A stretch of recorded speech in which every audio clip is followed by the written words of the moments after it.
Alright, you can see now that I have the plastic removed from the rows, as well as I've put down some ground cover up here at the top of my garden. That way all that muddy slop won't be an issue. I've got the first two misting lines arranged, and you can see they are suspended here and there a few feet up on a brick just to get them above the surface of the soil a little bit. And of course, you can hang them from your hoops or any other method you can devise to get good coverage of the misting irrigation. These two sprinklers that I put here, I've noticed that I can't really run them at the same time. They don't put enough coverage. So I have my timer here.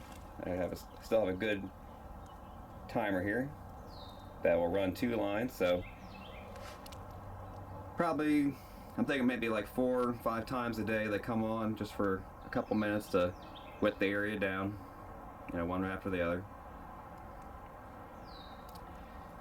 I've noticed that when I've put some of these lines up, I must have dragged them or something, but you gotta be careful because the little nipples that come out of the line, if you bend them too much, it'll open up the hole that they pop into, and then you'll get too much water leaking out the hole and won't make a good seal to the misting unit that pops in.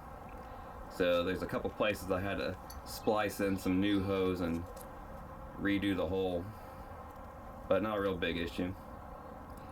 I have, let's see where I made a little sharpened sewing needle here, some tape to hold on to it better, because some of these misters seem to be clogged up with some lime water, lime from hard water.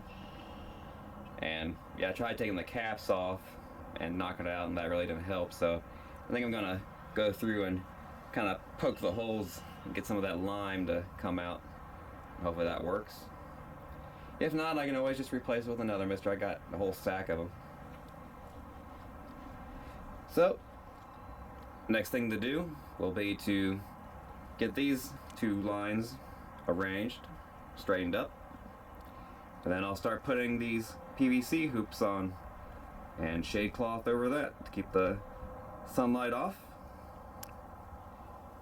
Now, I have some hoops that are bigger than others, so I'm probably going to put the large ones on the outside and the shorter ones towards the inside. That way the path of the sprinklers isn't going to hit the shade cloth on those inner ones so much.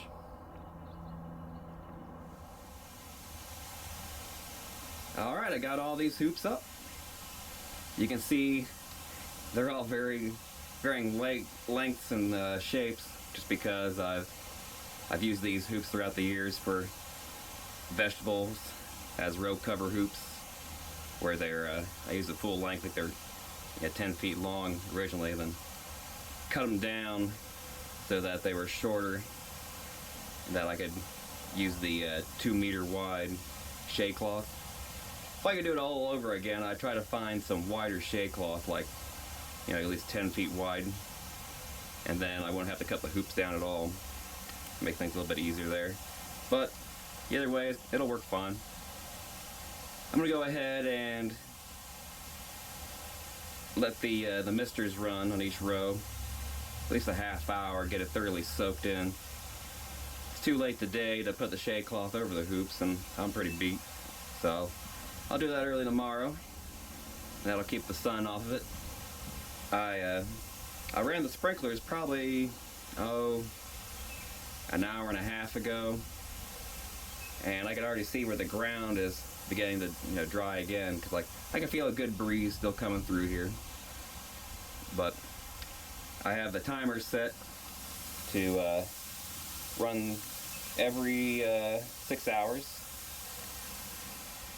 so it'll get watered 4 times a day through the sprinklers, and then I'll probably just come out here and manually run these misting lines, probably for, I don't know, 2-3 times a day at least, for like a half hour or so.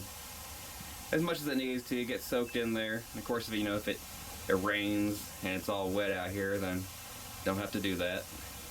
And then hopefully the whatever the misters don't get wet around it, the sprinklers will do it. And then obviously the sprinklers are going to get the insides of the rows misted or wet a little bit from that, just from the rain coming down and then dripping through the shade netting. So yeah, tomorrow will be another day of work, and then I think I'll have this all together. And by the way, it's like, see if I can find, I did find some pezizas. Where did I see that? Actually, I think I saw a few spots where I saw some pezizas already growing.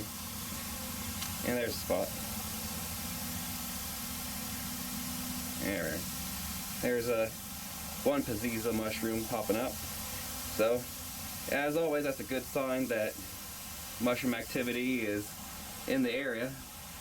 Obviously, those mushrooms can tolerate much lower relative humidity and much higher CO2 because all that was underneath the plastic. So, yeah, don't think the morels are going to start underneath the plastic. That's too much CO2.